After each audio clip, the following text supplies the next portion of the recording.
Welcome to the Pursuit of Learning podcast. I'm your host, Clint Murphy.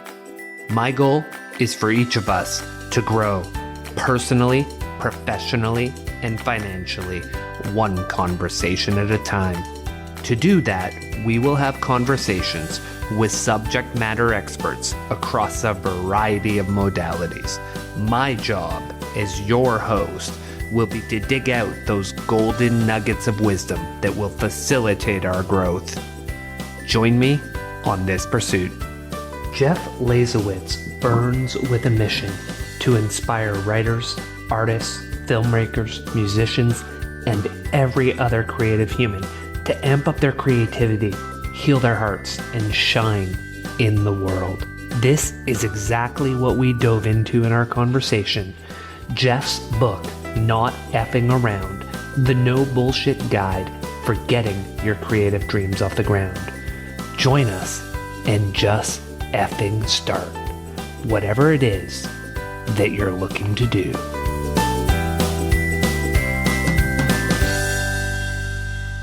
Jeff, welcome to the Pursuit of Learning, and I am looking forward to discussing your book, Not Effing Around.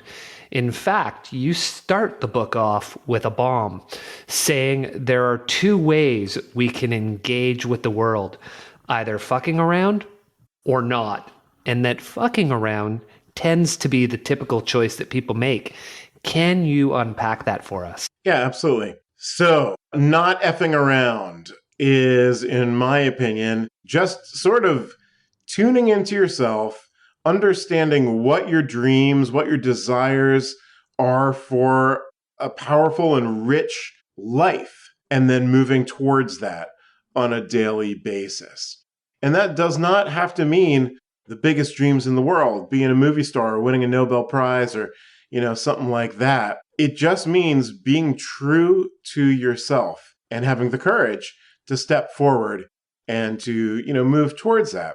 Effing around is my definition basically for chilling out, because in the world, we have people, perhaps like me, who are not effing around maybe too much of the time, right? But the truth is you need to chill out. You need to completely stop, defocus, do whatever gets you there, which could mean, taking a walk, staring at the TV, cooking food, which you got to do anyway, basically. All those kinds of things. So it's really about the right balance between, moving towards your goals and living your truth and doing that kind of thing, and then chilling out and relaxing. Just so you have, enjoying, although you should be enjoying the not effing around part as well. And then also, there's other things in the world besides your singular or, multiple pursuits. And Jeff, you're probably going to enjoy the not effing around more if it's aligning with, as you said, your truth or your passion. One of the questions that a lot of listeners may have is, how do I find that passion? Right. How do you find the passion? Yeah. Well, I believe we all have some kind of passion in us. The problem is, a lot of times that gets squashed out of us in childhood, okay? When we are young, we are amazed with the world. Our little brains are like looking around and, oh my goodness, this tree is amazing and, this bird, and wouldn't it be cool if this thing happened or this and that, right? As we get older, what tends to happen is, people around us kind of tamp that down, whether intentionally or not. And we start to believe that these things are not necessarily valuable, and or you can't make money at doing them, right? Because, when I talk about your dreams, I'm, in some cases, I'm certainly talking about making money or making this your livelihood, but in other cases, not really. So, that kind of depends on who you are. So how do you find it when you're older? Well, the first thing you got to do is slow down and limit your distractions, because really what's going on out there in this world is, all these technologies on your cell phone, the internet, blah, blah, blah, all these things are really literally designed to distract you, or more specifically, pull attention towards them, right? Social media platform, et cetera, et cetera. When you are distracted, when you are not focused and really conscious, you are not able to fully, or even partially in a lot of cases, tap in to your truth. And your truth is, what do you love? Who are you really? What is this about? Like, what is your mission statement in life? Unbelievably, this is not, as far as I know, taught to most kids in school or in families. Like, what is your point for living on this in this world, right? And unless you really know that and are really driven by something that is powerful within yourself, you're never going to be able to pull up the energy that it takes to move towards those things and to find it and or create a rich and fulfilling life. And one of the things that sounded like you were talking about there, and I believe you talk about it a fair amount in the book, is with children, one of the things they have is curiosity, is an unquenchable desire to know more and to ask questions. Is that one of the things that we tend to lose as we become adults, is the curiosity and the questioning nature, Jeff? Absolutely. Curiosity is key to growth, both intellectually, socially, emotionally, everything, right? And once again, in our typical, school systems and families, we don't really generally get taught how to be creative, right? We have it when we're young and then it gets smushed, right? Yes. But really, it's simply asking questions. That's the bottom line of the whole thing. And to do this, you look at a subject or person or whatever the thing is, and you just, how do I go in deeper to this? What if I knew this, what could take me in further, turn me on more, expand my mind to, another dimension or something of whatever the thing is we're talking about. So it literally comes down to asking questions and then listening to the answer or learning the answer. Yeah, and Jeff, you write about not only asking the questions and finding the passion, you then talk about, to your point, going deeper and figuring out the why behind the passion. Why is that so important? The why? Very good. Great question. So the why is what drives us, right? It is the intention behind everything. So an example that I use in my coaching and my classes and things is this. You move to a new town. Okay, great. Ouch, my tooth hurts. I got to go to the dentist. So you decide that it's time to interview 2 dentists, both qualified, et cetera, et cetera. So you go to the first one. Hey, dentist 1, why did you become a dentist? And he says, well, I was always pretty good at chemistry and I was kind of into biology, and my dad was a dentist, and I knew I could make a lot of money, and I kind of liked how that chair went up and down, when I was a kid. So I became a dentist. You're like, okay, fine. You go to the next person. Why did you become a dentist? And she says, well, when I was a little kid, I was climbing on the jungle gym, and I fell down face first on the concrete in a pool of blood and teeth. Terrible accident, all this trauma. Our family dentist took me through this really difficult time, helped me get my smile back, et cetera, et cetera. And that's why I became a dentist. Okay, so when you hear those 2 stories, all things being, all else being similar or whatever, yeah, you're going to go for number 2. Yeah, you're going with number 2. Yeah, absolutely. Great example. She cares. Yeah. Right? So that is true for us, for anyone. You don't have to be a dentist to get that story.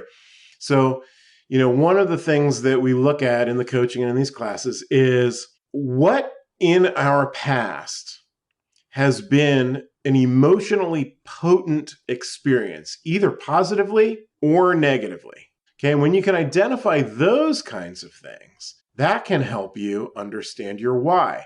So for instance, when I was a little kid, I had trouble learning to read. And there was this one teacher who, in 3rd grade or something, who, really took me aside and helped me read, and now I love to read. So guess what? I've become a reading teacher. right? You're following that truth. And it can go into the negative. Let's just say, I had some, traumatic experience, in the past. Well, let's take that into the future. And how can we work with people who have those kinds of experiences to help them heal, right? That is sort of taking a negative and turning it positive. The first one was taking it positive and keeping it positive. So doing a lot of the exploration of your childhood and saying, hey, what was I like? What did I enjoy? What didn't I enjoy? How can that inform me? And then that brings me to the next question is, how do I know when I've found my passion? Beautiful. How do you know? You know.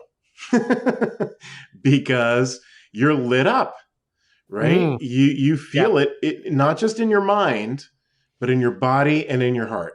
Okay, so Americans or people in Western culture or whatever, they love to think that their brains are so great. Okay, and yes, our brains do plenty of great stuff. They can figure out, all kinds of tasks and things like this. But the truth is, it's not your only wisdom or consciousness. Your heart is wisdom and your body is wisdom. If you tune into it, you got to tune into it and listen. You will know things that your brain cannot know. And you'll know them in different ways and in some cases, more powerful ways. So how do you know when you find something that you're passionate about? Well, it kind of lights up all the parts of you. So an example for this with my own experience is, when I'm not coaching and being creative in other ways, I teach songwriting at a college here near Seattle. Okay, so depending on the semester, I've got different numbers of students. Well, about a couple semesters ago, before COVID, I had an enormously large load of students, which is a one-on-one lesson. Okay, so it's not a class. So I drove for an hour and a half to get to this college. I had 12 hours of teaching and then another hour and a half to drive back. So that is a lot of, teaching is not easy. Like you got to focus in and right. So I was nervous before the semester started. I was astonished when I realized that I was not getting tired. I was getting a little fatigued in the afternoon, and that was it. And then my energy would come back because I was so into the work. Let me tell you this. When I finally got home at the end of that day, boom, I was about 10 seconds from the pillow. Right? But, the example is here to show that when you are driven and when you are passionate and when you are aligned with your truth, the energy will just flow because that's what it does. Yeah, and Jeff, an example of that is I've just recently started this exercise of podcasting, and I love to learn. I love to read. I love to ask questions, and I find sometimes I get off the call with someone and I text a close friend and I just say, I am so jacked by having a conversation with someone who wrote the book and learning from them. And so to your point, from crown to toe, it's just a full body emotional high. It just feels so good. You found something that you love. I don't necessarily get that from my day job as an accountant. Right. I do when I'm on a call. I do when I'm at work and I'm helping someone learn and grow personally, professionally, and financially. Otherwise, it's through things like this where you're exercising the creative juice. Excellent. So now we have our passion. You suggest that the person put themselves on the spot and they use other people to hold themselves accountable. And you suggest doing that via declaring our dreams. Can you take the listeners through what you mean by that and why it's so powerful? Sure. So, once you dig in deep and you lose the distractions, maybe you meditate, maybe you walk in the woods, maybe you travel around, whatever the thing is, and you really get what is true and powerful for you, then it's time to, sort of make a plan. What is this dream? And this dream could be some grand 10-year plan. This could be a dream of, I want to pull this off by the end of the summer. I want to build my chicken coop, by the end of the summer. So once we do this, once we know what we want and we are aligned with it for whatever reason and intention, it becomes more powerful when we are accountable to someone. So social scientists have done tons of these, studies on this kind of thing. And basically, if someone else is waiting for you or checking in with you to do something, the chance of you doing it is remarkably higher. So, that's kind of like when you go to the office. Hey, you're supposed to be there at 8 o'clock or 9 o'clock or something. If nobody was looking, would you show up? Some people would, some people would not. So by declaring your dream or your intentions to someone, it helps to just fuel you with the energy to do the thing, right? So when we do this, when we declare our dreams, if I'm declaring my dream to you, Clint, it's very important for the person to realize that it is not the other person's problem to bug you. Like say, hey, Clint, can you bug me every day and make sure I'm doing the thing? That is terrible. That's right. Right? Because what that does is it externalizes our power. And one of the things we, always look at as a life coach is centering your power. When your power is centered in this world in a number of ways, you will, move forward with way more efficiency. So what you really want to do with the accountability piece is to say, hey, Clint, every Friday at 5 o'clock, I am going to text you, or every day at 5 o'clock, I'm going to text you or call you and say, here's what I did or here's what I didn't do. And from there, then you're kind of waiting for it, but you're not bugging me about it. So then I know, here we go. I'm calling or I'm texting Clint and, he's kind of waiting for it. It will push things forward for sure. And when you're working with your clients, Jeff, is there a certain frequency that you recommend? So you gave a couple examples there, daily, Fridays. Is there a specific duration or frequency that you suggest people use? Well, I think that depends on a lot of variables. How long is this project going to be? What are the milestones? Maybe break it up by milestones. How much personal responsibility, you can take, right? For some people, it's checking in once a month, right? For other people, it's like checking in every 4 hours. Although I don't do that with my clients.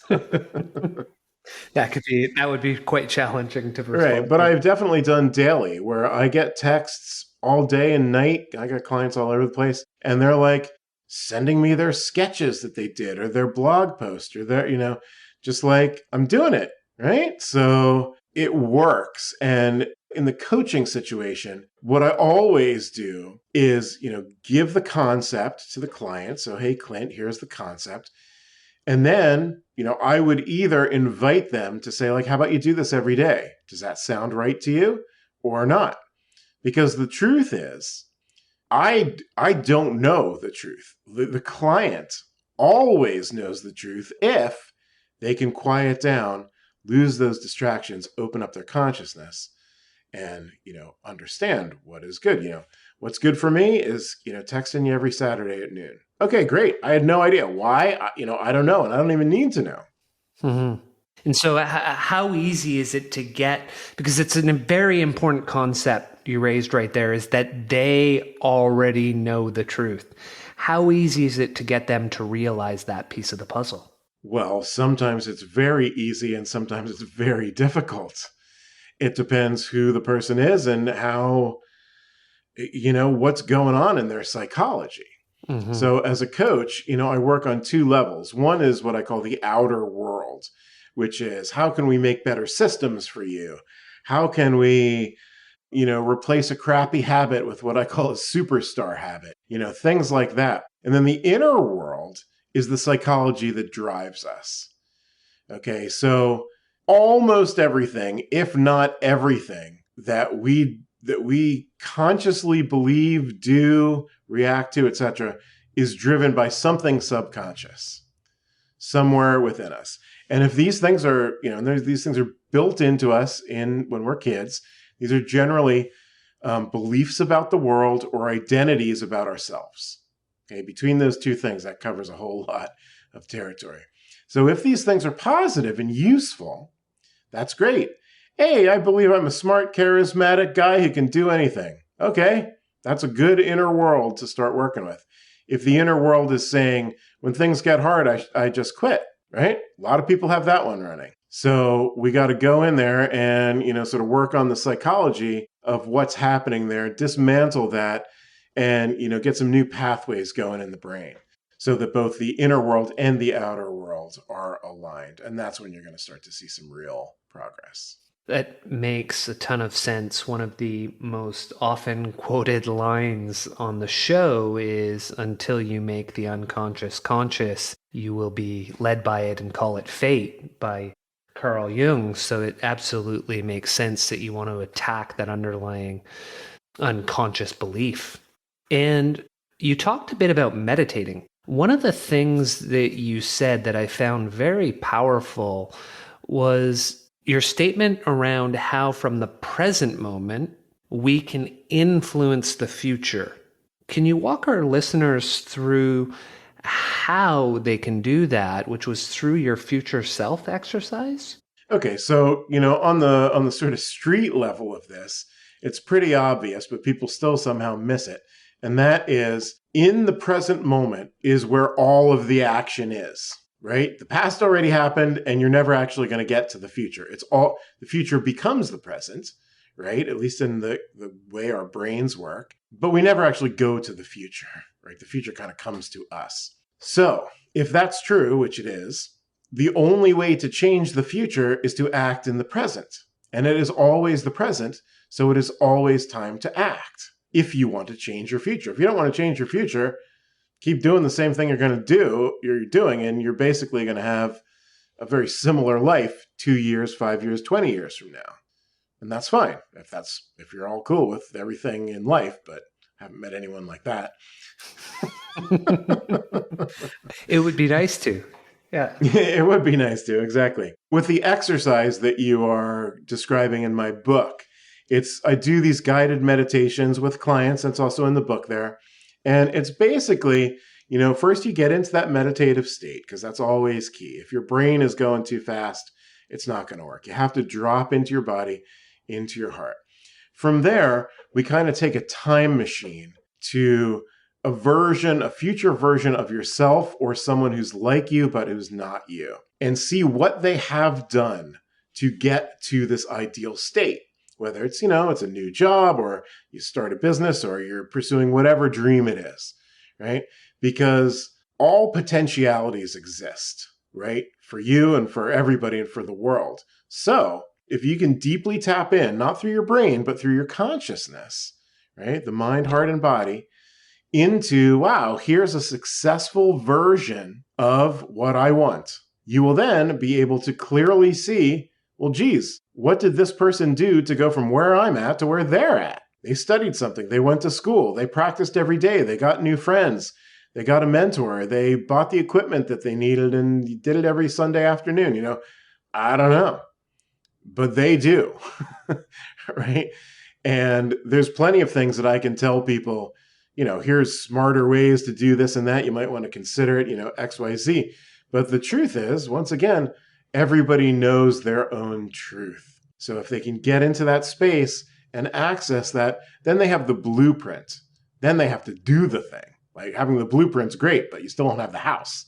Well, that's the incredible part, right? And so you're really aligning with how I tend to think about life is, what do you want? Figure that out, have a plan to get there, and then the part that often gets forgotten is do the work. And when you talk about doing the work, you have a methodology and a way to do it where you say, effectively, you're going. Fail fast, because the faster you fail, the faster you learn, which means the faster you succeed. I loved that concept. Can you dig in a little deeper on what you mean by it for the listeners? Because they might be hearing fail and think, well, why would I want to fail? Exactly. There's an end goal there. There definitely is. So before I get into that, I would like to drop another quote here, and I don't know who this one is from, but this speaks to your point, which is, between concept and execution, there is a land of shadow, right? which is also what's one of my favorites. Another one, which is when all is said and done, generally a lot more is said than done. Oh, these are. I'm gonna listen back, and these are going to become some of the tweets that I use to That's right. Tweet it out, man. promote the episode, Jeff. I love it. Exactly. So, failure. Why do you want to fail fast? Well, the first thing is, let's look at the word failure. Failure is a loaded word. When people hear that, they're like, oh, stab in the heart. They failed. But that is the wrong definition and the wrong reaction to that word, right? Words have a lot of power. So I'm going to change the word failure to feedback, okay? So if you set an intention, you do the work, and you do not reach your desired goal, instead of calling it failure, let's call it feedback. When you get feedback, what happens? You learn something, okay? So from there, you get your feedback, you go towards your goal, you don't get it. This is, again, the time to be curious. Ask every question from every direction that you possibly can think of, and you're going to get all kinds of information. What worked, what didn't work, etc., etc. Great. Take a breath, do the thing again with your new information. What's going to happen? You're going to succeed, ta-da, hallelujah, or you're going to get more feedback. Right? So like one of the classic stories on that is, Edison, I don't know how many designs he had for the light bulb, 1,500, experiments on the light bulb until he finally hit it. Oops, now we hit it. This thing works. We're going to make billions over the next, century or whatever. Mm-hmm. So it takes time and you need feedback. And basically every successful person in the world understands this. Almost in some ways goes for the failure, right? Because that makes them stronger. It makes them get closer to the goal, closer to narrowing the thing in to get, more laser focused into the most effective way or product or whatever the thing is. Now, the successful people, you have a great point. The successful people aren't afraid of that failure because they recognize it as feedback that will allow them to then be successful in the future. On the other hand, the average person is very afraid of failure. And often, Jeff, that won't even allow them to start. And one of the things you talk about, and I firmly believe, is that we can often be our own worst enemy in that fear of failure, that fear of not being good enough, effectively self-limiting beliefs. So how do you see a lot of your clients, a lot of people being their own worst enemy? And how do you work with them to shut off that inner voice that's stopping them from getting to where they need to and being afraid of failing? Right. Great question. So the first piece of this is, the reframe. So what is reframe? It's simply having a different perspective. Okay. If you are scared, if you're afraid, avoidant of failure, it's because something happened in your past where, you failed and you caught a lot of shit for it. Your parents screamed at you. You were embarrassed in the classroom, whatever, any of these kinds of things. So you make this decision in your mind that says, avoid trying anything that I might fail at. It's like a robot. We're basically a bunch of robots. So if that is where you're at, you are then, going to constantly avoid putting yourself in these positions. So the big thing is let's reframe. So first of all, the conscious part of this is like, oh, it's not failure, it's feedback. I can get that. I mean, a freaking fifth grader can get that, right? So you ought to be able to understand that. But understanding intellectually, again, is only part of how we operate. The subconscious and the heart energy is another piece of this, which can stop us from moving forward, right? That fear. So what do? We check out the comfort zone. What is our comfort zone? Okay, everybody's got it. And in ways, comfort zone is great because guess what? You're comfortable there. That's fine. But when you're in the comfort zone, you're not growing. That's kind of part of the deal. You're just comfortable, right? So it's okay to be in the comfort zone, but not okay to be in it for too long if you want to grow in any way. So what do? You find something that is outside of your comfort zone. And I'm not talking about 30 miles outside of your comfort zone. I'm talking about 6 inches outside of your comfort zone. Okay, something with low stakes, something that is just uncomfortable, right? And then you do it, whatever that thing is. And here's the deal. You do it and you stand there with it, whatever this thing is, and you experience the discomfort. Just experience it. It's not going to kill you, right? If it's 6 inches out of your comfort zone, it is not going to kill you. It's not going to wreck you financially. It is not going to destroy your social world.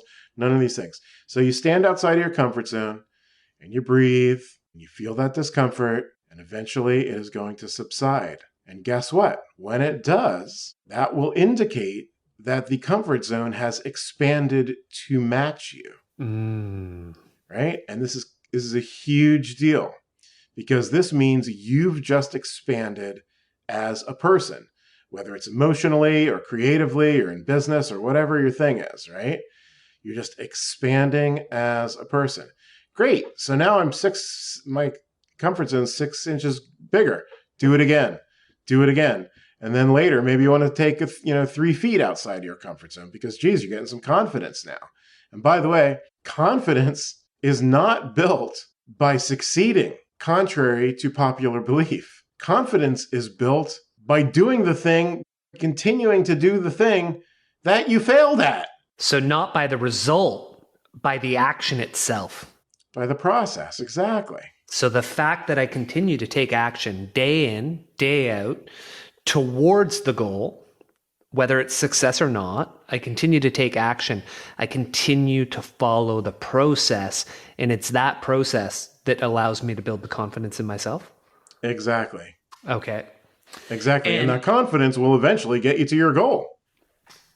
Absolutely. And Jeff, something you said there, I've heard this from someone else who talks about getting things done, is effectively learning to be comfortable being uncomfortable, because you have to rinse, repeat to get to eventually, hopefully, the end goal. Whether it's there or not, you're working through the process.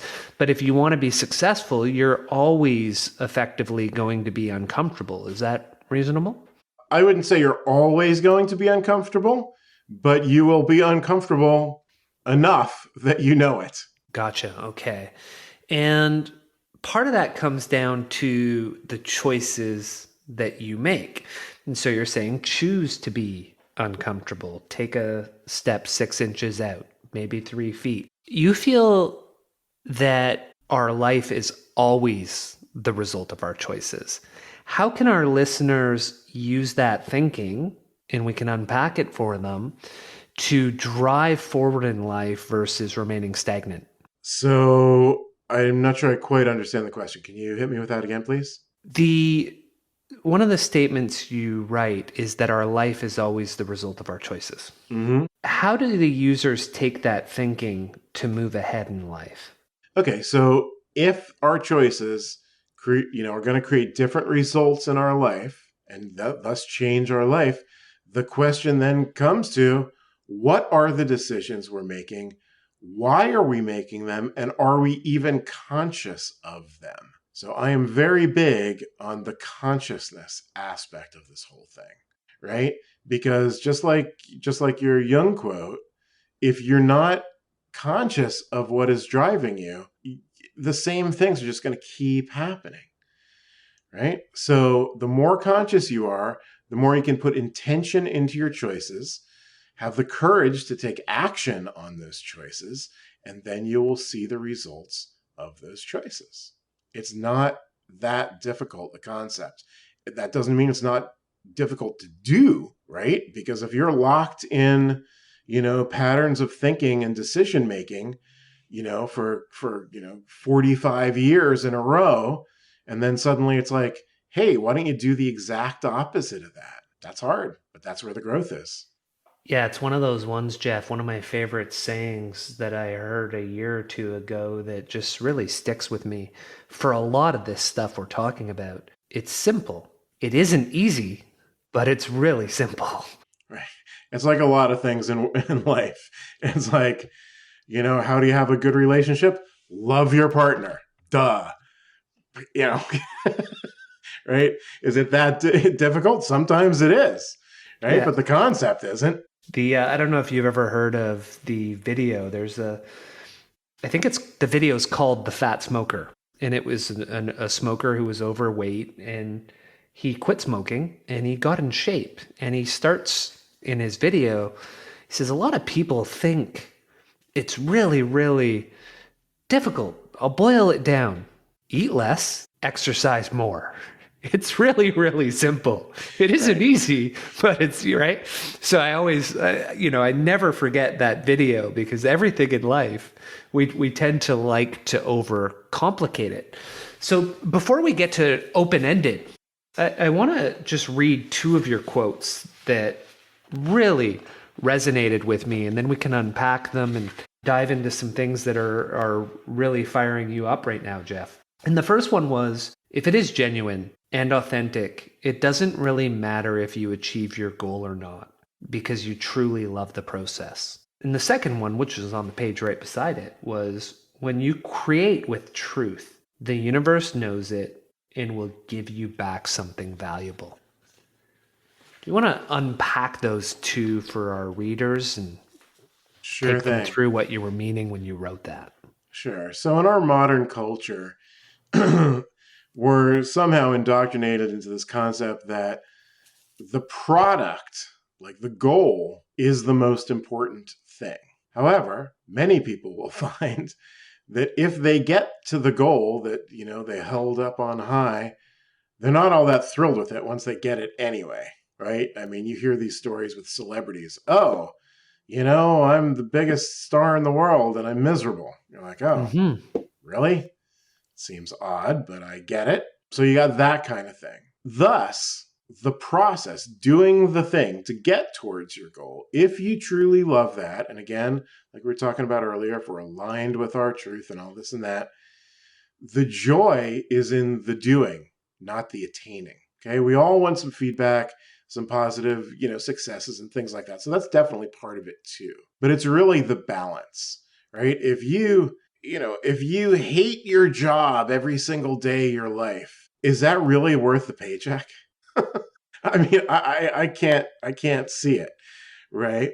Whereas, if you go to a job and you're like, oh, this is okay, or even better, this is great, then the paycheck is just like, yeah, sure, cool. And, my story from that is, when I was younger, I was a summer camp counselor in the Pocono Mountains of Pennsylvania, Camp Log and Twig.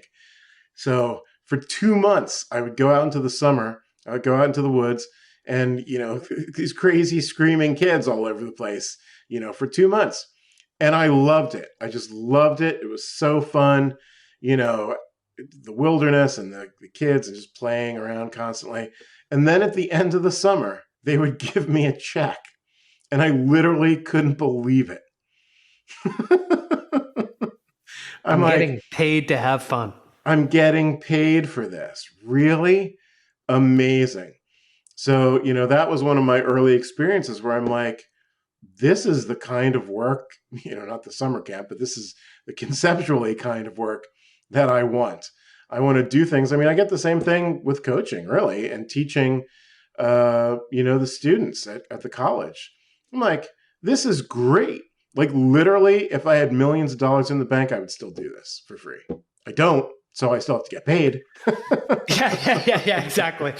You really highlighted something right there, though, in Jeff, when you said trying to find your passions, ask questions, that right there is a beautiful question for finding your passion. If I had millions of dollars in the bank and I didn't have to do anything, what would I still want to be doing? Because then you're definitely passionate about it. Exactly. So I think when a lot of people hear that question, they're like, oh, I just want to lay around and travel. You're like, okay, lay around and travel for a year or two, then what? Right? Like, you're not going to go another 30 years laying around, right? If you do, you'll be a disaster of a human. You really nailed it with that one. I'm part of a men's work group, and the founder, that's one of the ways he's edited that question. He said, okay, let's assume you have millions of dollars in the bank and you've gotten all of your travel and all of your leisure out of the way. Now you have to do something. What is that something you want to do? So it's a great little addition to it, because I think some people just initially they say, well, I just want to rest. I'm tired. I'd like a year or two of, okay, well, you've had that. Now what do you want to do?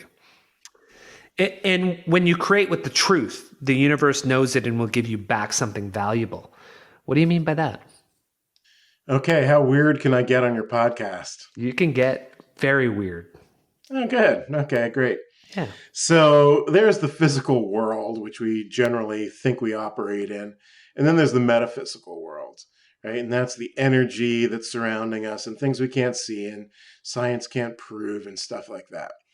It's been my experience that when you put directed energy out into the world that is aligned with your truth, the kind of stuff we're talking about here, that the universe, in some synchronistic way that you cannot control, cannot understand, call it magic, call it whatever you want, will give you something to move you forward on that path.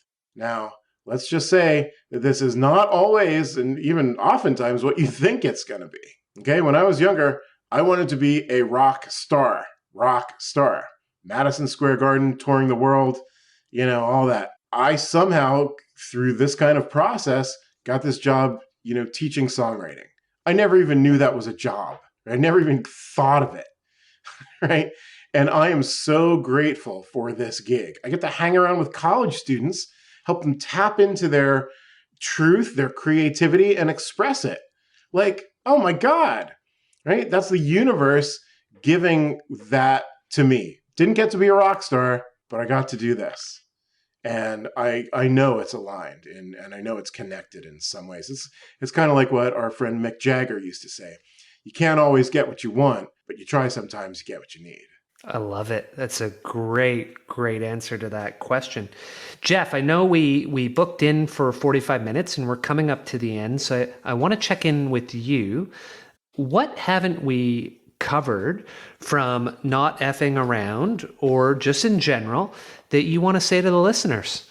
Yeah. Well, I would say that, I'll speak in terms of creativity, but it's really anything that we're talking about with your dreams, right?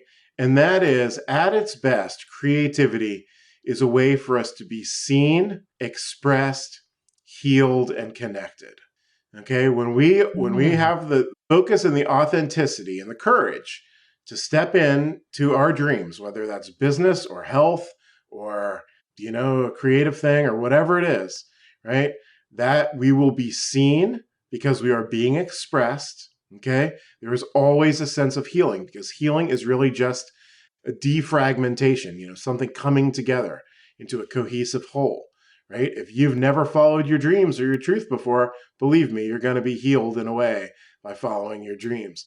When you do this, you give this gift to the world, whatever this thing is. And the world, that's when you become the gift because the world sees that, wow, if this guy did it, if this lady did it, I can do it too. And it connects the world. And then I believe it helps us heal the freaking world. And that may be a grand statement, but I'm standing by it. Love it, Jeff. Thank you. And where can our listeners find you? Yes, jeffleisawitz.com. If you can spell that anywhere near correctly, you'll probably find me. Or hopefully Clint will put that. You can put that on your... I'll have that in the show notes, you bet. So we'll have a link to your website. We'll have a link to your book. Beautiful. Yes, you can buy the book on Amazon. And I do 15-minute complimentary sessions on Zoom with anybody, whether it's artist, solopreneur type, creative, whatever the thing is, to see how I can help you step it up and, move it forward, because we all need help. And Lord knows I've had plenty along the way. So I'm here to help you guys. That's basically what my mission is. Excellent, Jeff. Thank you very much for joining me.